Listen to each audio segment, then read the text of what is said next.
Baik, baik Bapak Ibu, kita awali lagi. Kenapa kok pemerintah atau PPNI ya, ini membuat sebuah buku yang namanya SDKI, SLKI, dan SIGI. Monggo Pak Anies.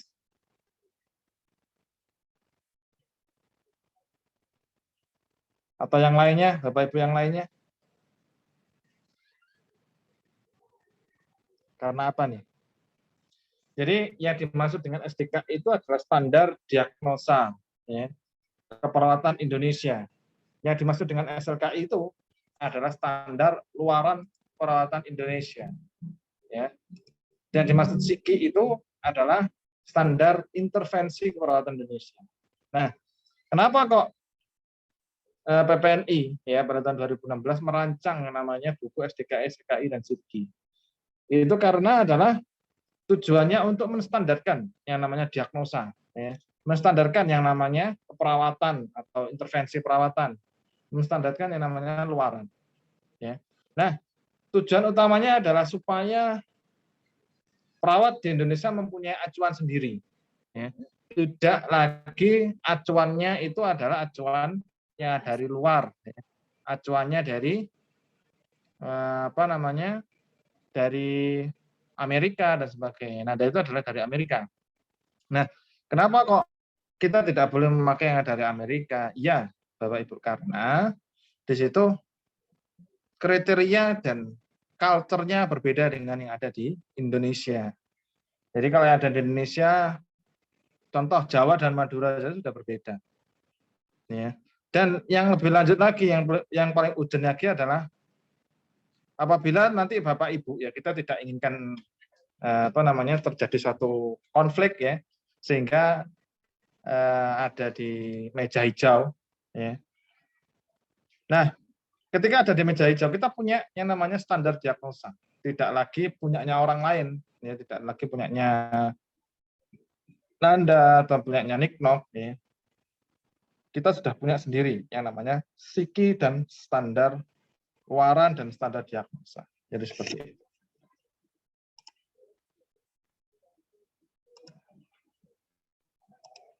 Baik, kita lanjut.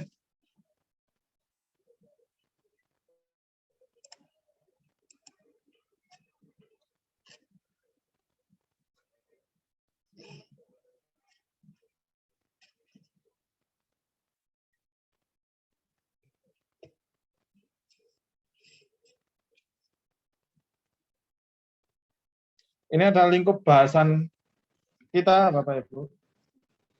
Jadi proses pendagangan diagnosis, ya, penentuan luaran dan penentuan intervensi perawatan itu ada di namanya SDKI, SLKI, dan SIGI. Ya, disebutkan di situ ada penulisan diagnosis, luaran, intervensi keperawatan.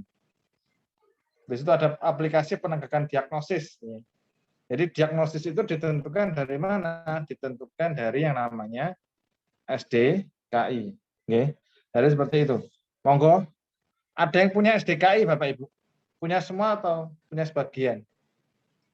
Yang punya silakan bersuara. Ada Bapak Ibu? Belum punya Pak Bang. Pak Anies punya, Pak Anies? Habis ini beli Pak Januar. Ya. Bukunya itu kayak gini. Ya.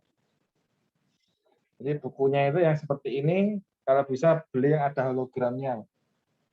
Ya, ini kalau hologramnya ini mengkilap ini asli ini sudah hampir 3 tahun. 2018 saya beli sampai sekarang awet. Harganya memang agak mahal, namanya sekitar 110. Ya, tapi awet. Nah, ini yang dijadikan pegangan kita Bapak Ibu. Ya. Jadi itu. Nah, kalau kita punya SDKI kita bisa tentukan ya. Jadi diagnosanya apa ini? Jadi tidak hanya nyeri saja yang kita ketahui. Tapi di situ ada banyak diagnosa yang lainnya. Baik, proses menarik kesimpulan dari masalah yang dialami pasien itu adalah dari clinical judgment. Clinical judgment itu adalah clinical atau tanda yang ada pada pasien. Ya. Jadi penilaian klinis yang ada pada pasien. Penetapan luaran dan intervensi didasarkan pada diagnosa perawatan. Ya. Penulisan label merujuk pada SDKI, SLKI, dan SIKI. Jadi, ada yang bisa ngasih contoh saya tentang luaran, Bapak Ibu? Luarannya itu seperti apa sih contohnya? Mbak Azizatul Muniroh? Mbak Aan? Hadir Mbak Aan?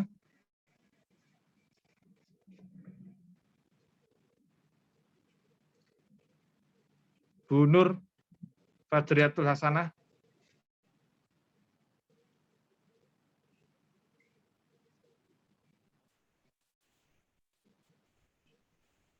Bu Nur Itikafia? Pak Hari Agung? Baik, lanjut ya. Ini sepertinya sedang dinas. Baik, ini adalah tahapan menegakkan diagnosis dan penentuan luaran serta intervensi perawatan. Jadi yang pertama ada analisis data. Analisis data isinya apa saja Bapak Ibu? Ada yang tahu?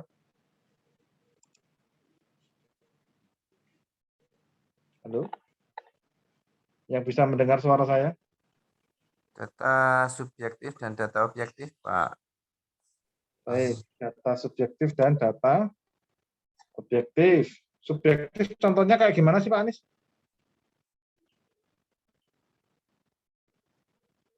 Pasien mengatakan mengeluh kepalanya sakit, misalnya seperti itu. Oke, bagus ya. Jadi pasien mengatakan kepalanya sakit, ini adalah masuk dalam analisa data. Lalu identifikasi masalah. Bapak Ibu perlu diketahui bahwa masalah dalam perawatan itu ada 3. Ada masalah aktual, silakan dicatat Bapak Ibu. Ya.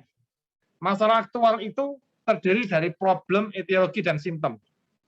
Ini biasanya saya keluarkan ketika ujian.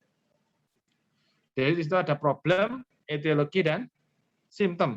Ada masalah, ya, lalu ada etiologi, penyebab, yang terakhir simptom, ada tanda dan gejala. Ya. Tanda dan gejala itu nanti yang mendukung dari terbentuknya sebuah diagnosa. Itu aktual. Aktual tadi terdiri dari apa saja Bapak Ibu? Ada? Ada apa?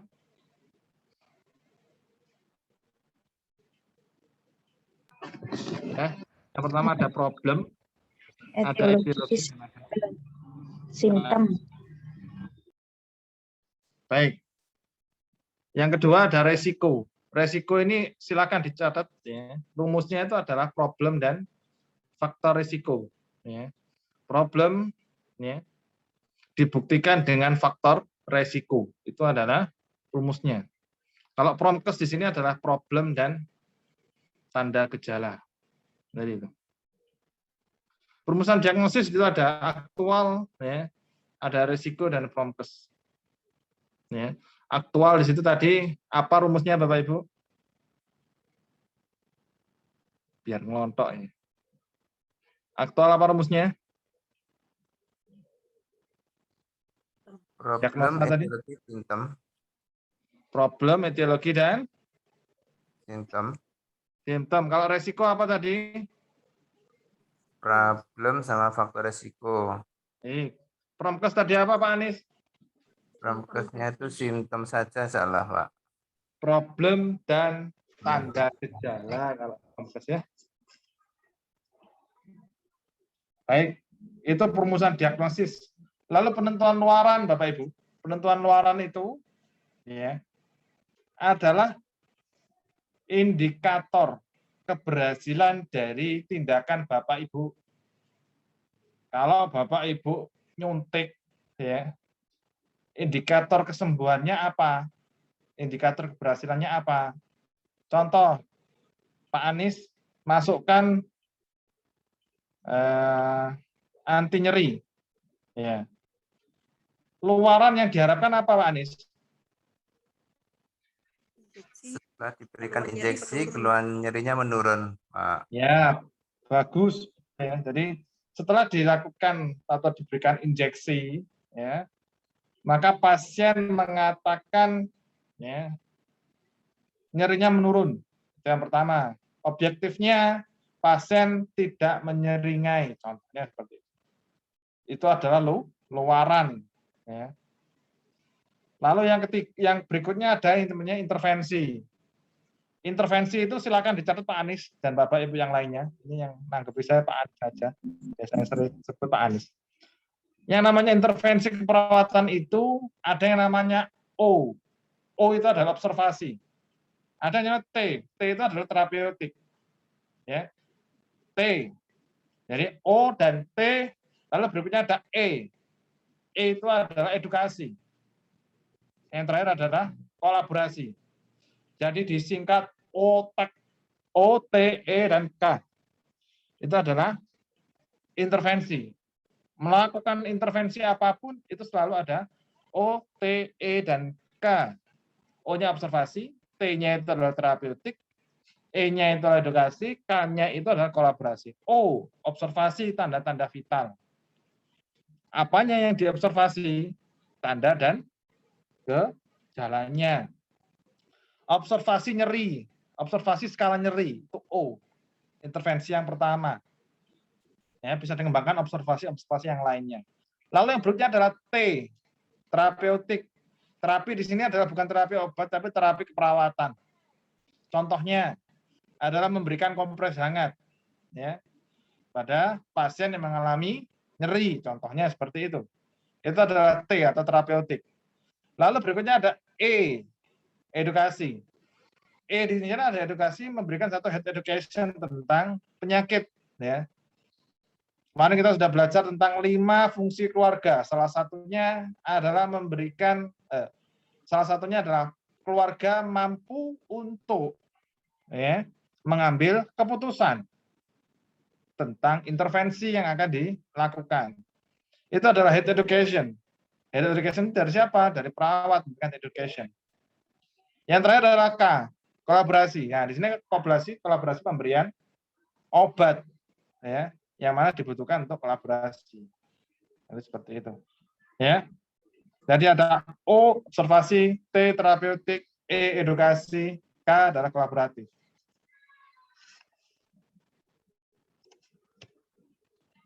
Bapak Ibu sampai dengan pensiun, ya, sampai dengan selesai masa jabatan Bapak Ibu, itu yang namanya perawat itu ya pengkajian, analisis data, masalah dan diagnosa, ya. Jadi merumuskan masalah, ya. Masalahnya apa nih? Ya.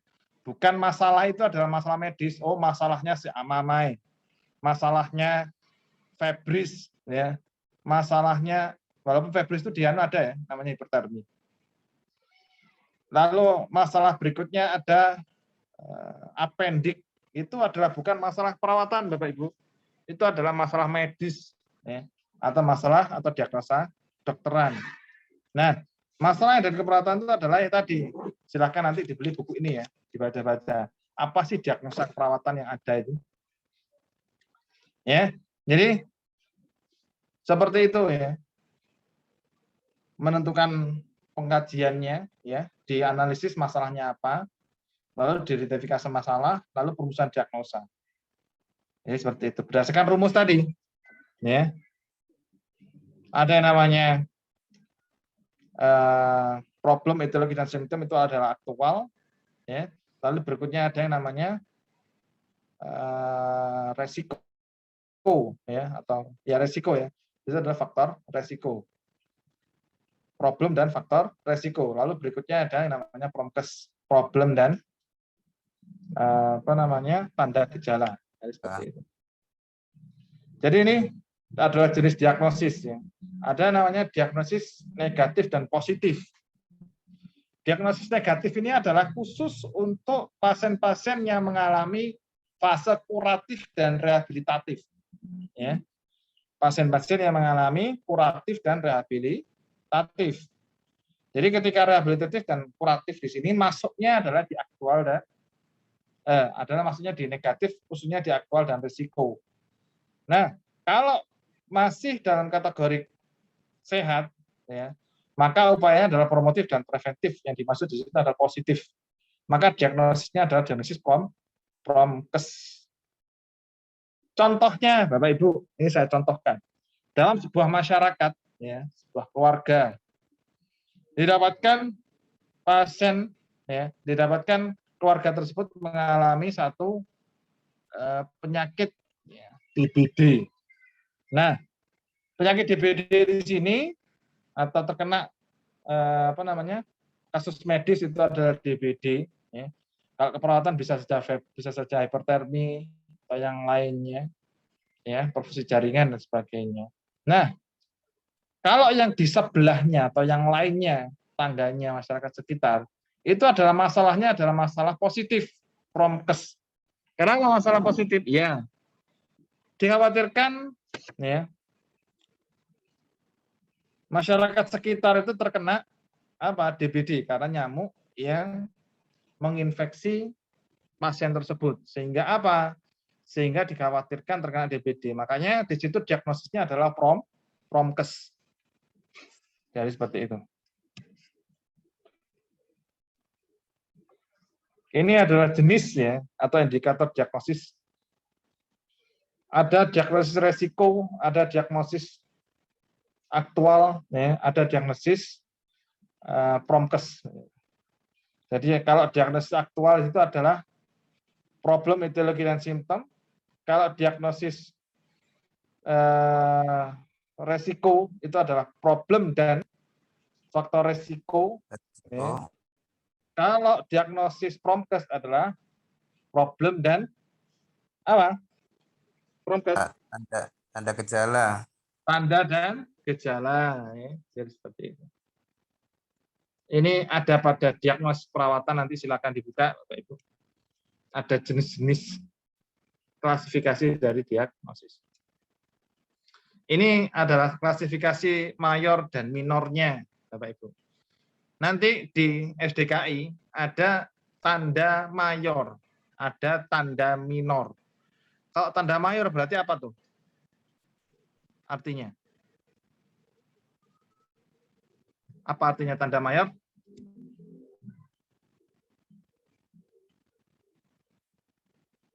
Mayor itu apa sih? Mayoritas itu apa? Tanda yang mudah untuk diamati ataupun dilihat mungkin, Pak. Ya, betul. Yang kebanyakan ada pada pasien, yang mudah sekali dilihat boleh. Jadi tanda mayornya itu, ya, harus lebih dari 80%. Baru dikatakan diagnosis tersebut valid. Contoh nih, kalau pada diagnosis medis, yang namanya CA-MAMAI atau yang namanya CKD, ya, chronic kidney disease. Diagnosis CKD itu ditegakkan apabila, ya, hasil labnya, bone kreatininnya berapa nilainya dan sebagainya. Terus habis itu tanda fisiknya, ya, urin tidak mudah keluar, ya, atau di situ banyak sekali gangguan-gangguan yang lainnya. Itu bisa menegakkan yang namanya diagnosis medis yang CKD. Tapi kalau diagnosis mayornya itu tidak ada, contoh bone kreatininnya bagus, ya, ya tidak bisa disebut dengan CKD, ya. Atau mungkin levelnya CKD-nya level 1 atau level 2 dan sebagainya. Ya, stadium 1 sampai dengan stadium 4. Nah, sama dengan diagnosis perawatan. Apabila tanda dan gejalanya itu lebih dari 80%, maka kita bisa mengambil diagnosa tersebut. Nyeri contohnya, ya. Nyeri berhubungan dengan terputusnya dari jaringan contohnya. Lalu itu problem dan etiologi. Problemnya itu adalah nyeri, etiologinya itu karena terputusnya jaringan, inkontinuitas jaringan contohnya. Lalu simptomnya, tanda dan gejala, subjeknya ditandai dengan pasien mengatakan nyeri seperti tertusuk-tusuk, ya. Lalu objektifnya pasien menyeringai, ya, skala nyeri 7, ya. Jadi seperti itu. Jadi saya ulangi lagi, ya. Contoh diagnosis, ya, nyeri, ya.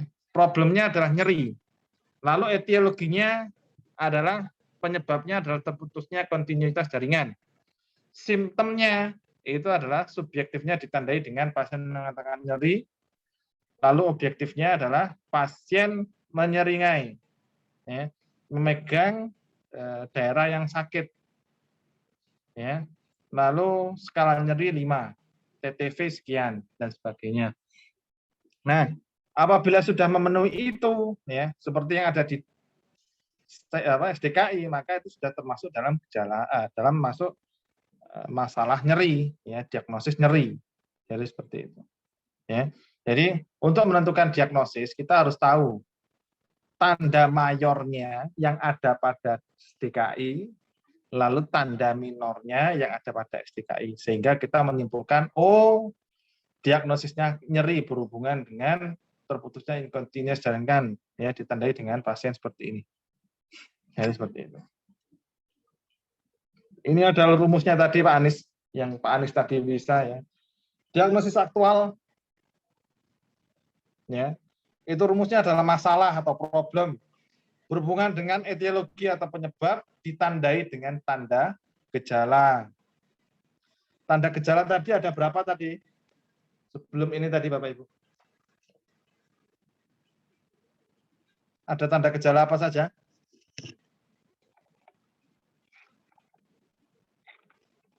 Sebelum ini tadi ada tanda gejala apa? Pak Anies? Mayor minor juga. Mayor minor mungkin. Mayor dan minor, ya. Iya, bagus. Jadi kalau nulis diagnosa, ya, nanti ketika Bapak Ibu menulis ASKEP di kolom diagnosa nyeri gitu saja, itu pasti disalahkan. Karena formatnya adalah PES, problem, etiologi, dan simptom. Problemnya nyeri. Etiologinya disebabkan apa? Ya. Lalu tanda gejalanya apa saja yang menguatkan diagnosa tersebut. Ya, seperti itu. Berikutnya adalah diagnosis resiko. Itu adalah rumusnya masalah problem, masalah atau problem dibuktikan dengan faktor resiko. Lalu yang terakhir adalah diagnosis prokes, masalah dibuktikan dengan tanda dan gejala. Ini Bapak Ibu, silahkan dipentelengi, ya. Kalau belum punya SDKI. Ini contoh SDKI diagnosis aktual. Ya. Di atas ini ada namanya label masalah atau problem. Bersihan jalan nafas tidak efektif. Ini namanya problem, Bapak Ibu. Lalu berikutnya, rumusnya apa saja tadi kalau aktual? Problem, etiologi, sama simptom. Problem, etiologi, dan simptom. Etiologinya di situ ada yang namanya penyebab, ya. Ini ada penyebab. Ada spasma jalan nafas, hiperekskresi jalan nafas, disfungsi neuromuskuler, dan sebagainya. Ya. Jadi ini etiologinya. Kalau etiologi ini ada adiata, gitu ya. Ini masuk berarti, ya, masuk di bersihan jalan nafas tidak efektif dan harus ditunjang dari gejala tanda mayor dan minor. Ini, ya, ada problem, ada etiologi, ada yang namanya simptom. Pasti di dalam buku SDKI itu, ketika Bapak Ibu diagnosisnya aktual, maka di situ ada yang namanya problem, ada yang namanya etiologi, dan ada yang namanya simptom. Ya. Jadi kalau mau ngambil bersihan jalan nafas tidak efektif, tanda dan gejala ini harus ada. Ya. Sama seperti CKD. Ya. Labnya harus ada, bun kreatininnya harus ada untuk menegakkan diagnosis CKD. Nah, di sini untuk menentukan diagnosis bersihan jalan nafas tidak efektif, di situ harus ada data objektifnya batuk tidak efektif, ya, dan tidak mampu batuk, ya, sepetum berlebih, ya, mengi, wheezing, ya, dan atau ronki kering. Jadi itu harus ada Bapak Ibu. Kalau tidak ada, jenengan tidak bisa ngambil yang namanya bersihan jalan nafas tidak efektif. Paham Bapak Ibu? Pak Anies paham? Pak. Ya, baik. Kita lanjut. Beda dengan diagnosis resiko, Bapak Ibu. Tampilan di SDKI, di situ hanya ada problem dan faktor resiko. Yang di atas ini ada problem, etiologi, dan simptom. Problem, masalah, penyebab, dan tanda gejala. Tapi kalau dengan diagnosisnya resiko, itu tidak ada etiologi, karena rumusnya tidak ada. Yang ada hanya resiko aspirasi masalah, ini masalahnya, lalu ditandai atau dibuktikan dengan faktor resiko. Tidak ada gejala tanda mayor, minor, itu tidak ada. Ya, karena resiko. Jadi itu. Bu, masih ingat evaluasi keperawatan yang namanya SWOT. S-nya apa, Bapak Ibu? S, O, A, dan P. Apa? Subjektif, objektif, SWOT assessment. Terus apa itu? P-nya apa? Bener, pinter, Masya Allah. P-nya planning. Planning. Betul, Bapak. Betul 100 buat Pak Anies nih. Nanti saya katakan tambahan. Saya ngomong ke PJMK. Ya. S-nya adalah subjektif, O-nya adalah objektif, ya. A-nya adalah assessment, P-nya itu adalah planning. Ya. Planning. Assessment itu apa sih, Pak Anies? Pengkajian, Pak. Ya, Pak. Iya. Assessment-nya itu adalah evaluasi ya. Ini bunyinya gini. Kalau aktual masalah belum teratasi. Pernah dengar itu? Masalah teratasi sebagian. Masalah teratasi seluruhnya. Ya. Itu kalau apa? Diagnosa aktual, ya, problem, etiologi, dan simptom. Kalau diagnosis resiko, asesmennya itu tidak masalah apa namanya, masalah teratasi sebagian atau masalah teratasi, ya. Tapi asesmennya itu adalah masalah belum terjadi. Ini bedanya. Kalau diagnosisnya adalah resiko, ya. Kenapa kok belum terjadi? Iya, karena ini adalah resiko, belum aktual. Ya. Jadi ini adalah fase-fase resiko, bukan aktual. Beda dengan promkes ya. Tadi seperti yang saya contohkan. Diagnosis promkes itu adalah diagnosis yang mana terjadi pada orang-orang yang sehat, yang diperuntukkan untuk preventif dan promotif. Contoh tadi, ada pasien atau keluarga yang mengalami DBD. Maka warga sekitarnya itu adalah terdiagnosis promkes. Ya, jadi seperti itu. Kalau pada anu adalah kesiapan peningkatan eliminasi urin. Jadi yang ditingkatkan adalah kesiapan. Ya. Karena apa?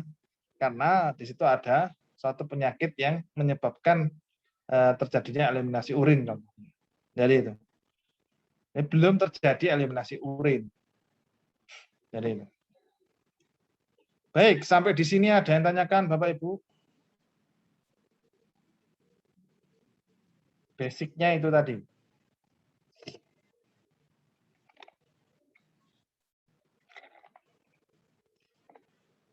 Lanjut ya. Mas Lasyani hadir?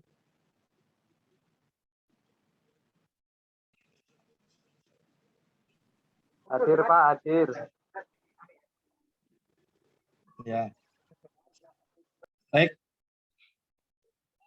Kita akan beranjak 3S. 3S itu bukan senyum salam sapa ya, tapi SDKI, SRKI, dan SIGI. Ada keperawatan keluarga, geontik, dan komunitas. Ini adalah diagnosis keperawatan komunitas. Ya. Itu ada 5 yang ada pada SDKI. Ada namanya kesiapan meningkatkan coping komunitas, ya, dengan nomor diagnosis 0.91 halaman 201. Ini adalah diagnosis kategori aktual. Ya. Lalu coping komunitas tidak efektif. Ya. Ini diagnosis 00095 pada halaman 208. Ini juga masuk kategori aktual. Ya. Lalu berikutnya ada perilaku kesehatan cenderung berisiko. Ya, walaupun di situ labelnya adalah resiko, beresiko. Ya. Tapi sesungguhnya perilaku kesehatan cenderung berisiko ini adalah masuk kategori aktual. Ya. Karena perilakunya itu sudah menyimpang. Nah, seperti itu. Berikutnya ada defisit kesehatan komunitas.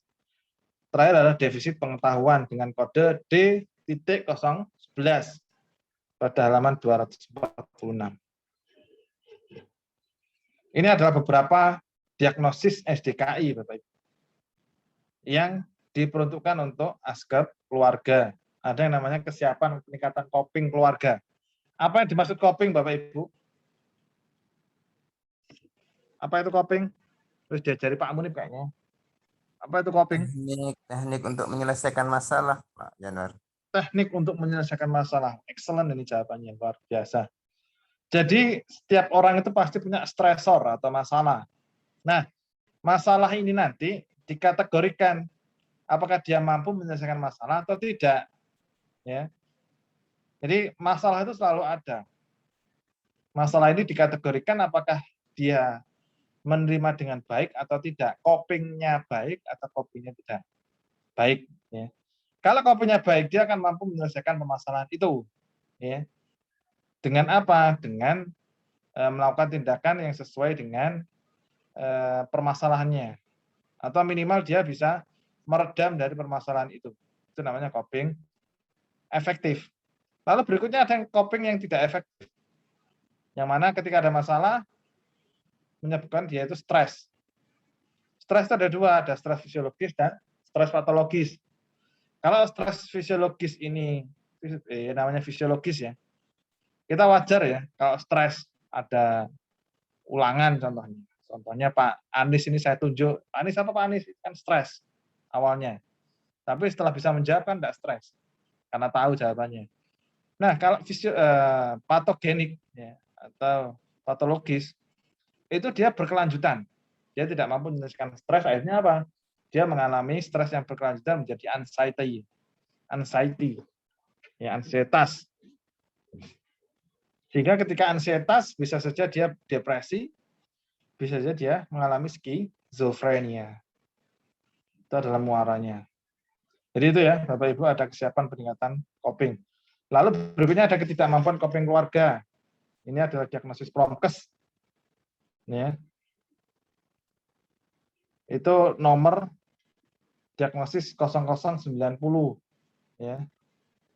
Lalu berikutnya ada penurunan coping keluarga. Ini diagnosis aktual pada halaman 212 dengan nomor diagnosis 097.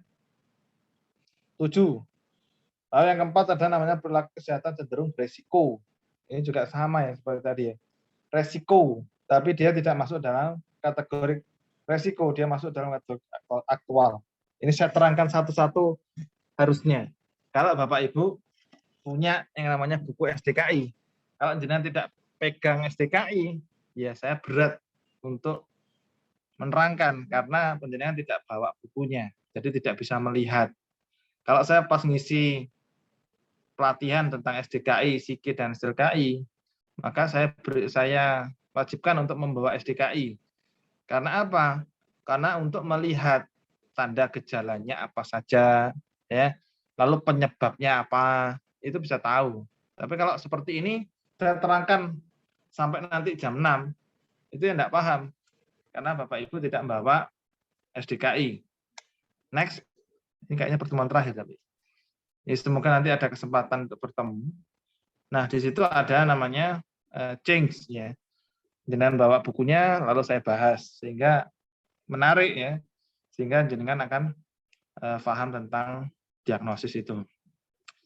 Lalu berikutnya manajemen kesehatan keluarga tidak efektif. Ada gangguan proses keluarga, ada kesiapan peningkatan menjadi orang tua, ada kesiapan peningkatan proses keluarga tua. Ya. Bedanya apa ini? Kesiapan peningkatan menjadi orang tua dan kesiapan peningkatan proses keluarga tua. Kalau yang nomor 7 ini adalah mempersiapkan.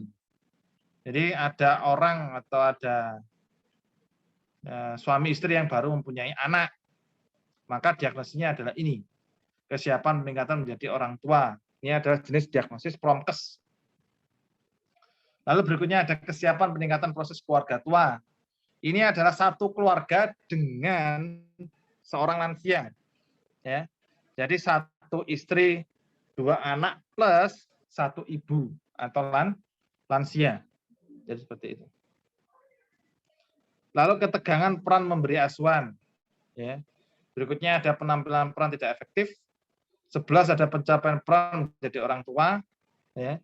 Resiko gangguan perlekatan, ya, tidak bisa dipisahkan. Apanya yang tidak bisa dipisahkan? Ya, antara orang tua dan anak. Contohnya seperti itu. Resiko proses pengasuhan tidak efektif. Ini adalah resiko. Ini pada komunitas. Kalau pada keluarga ini ya, jenis diagnosisnya. Contoh kesiapan peran menjadi orang tua yang tadi diagnosis promkes. Ya. Intervensi utamanya adalah antisipasi keluarga, ya, promosi pengasuhan dan sebagainya.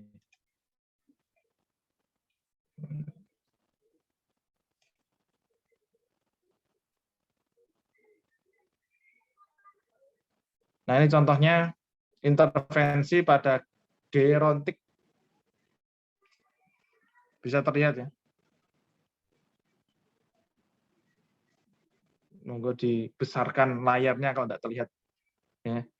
Diagnosis integritas kulit, nih contohnya Bapak Ibu. Ya. Lalu luaran utamanya adalah integrasi kulit dan jaringan teratasi. Ya. Dengan kode L-nya itu 14125. L itu adalah luaran. Luaran tambahannya adalah perfusi perifer. Ya. Status sirkulasi baik, penyembuhan luka baik, status nutrisi baik.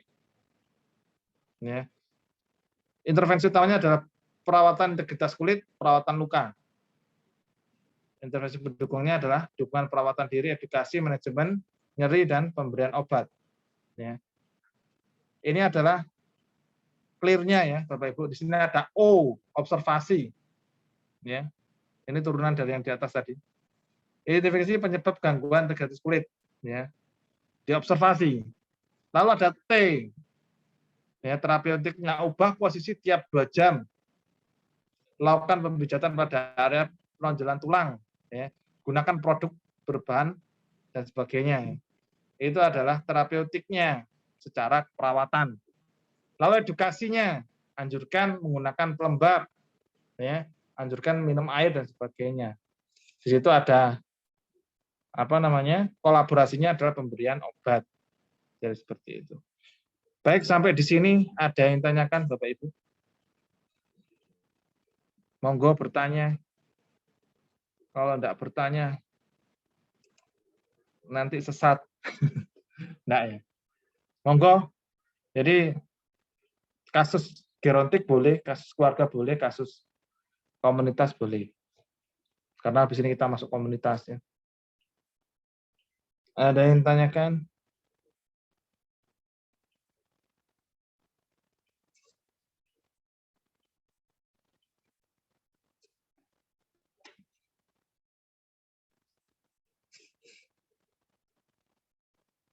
Baik, kalau tidak ada saya tanya ya. Sambil ngabsen. Jarang-jarang saya ngabsen.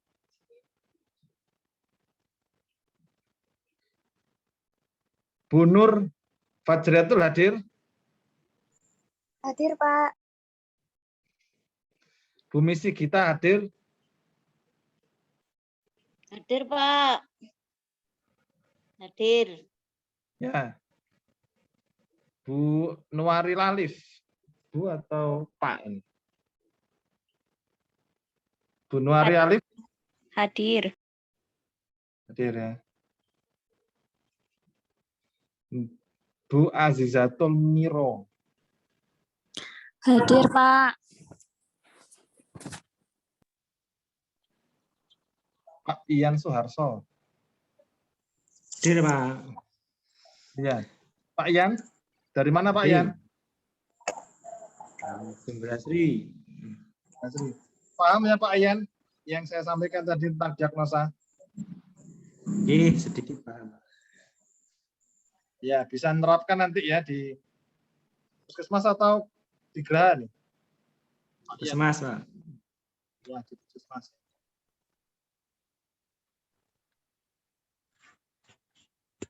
Pak Hari Agung. Hadir Pak Hari.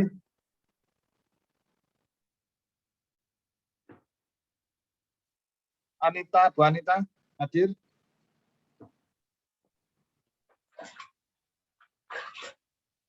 Bu Anita. Bu Elva Rosa.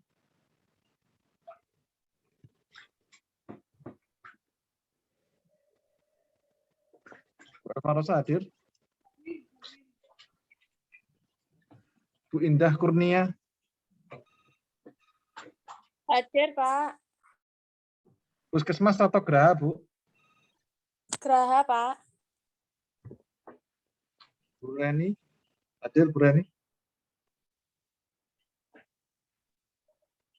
Bu Reni Mandasari.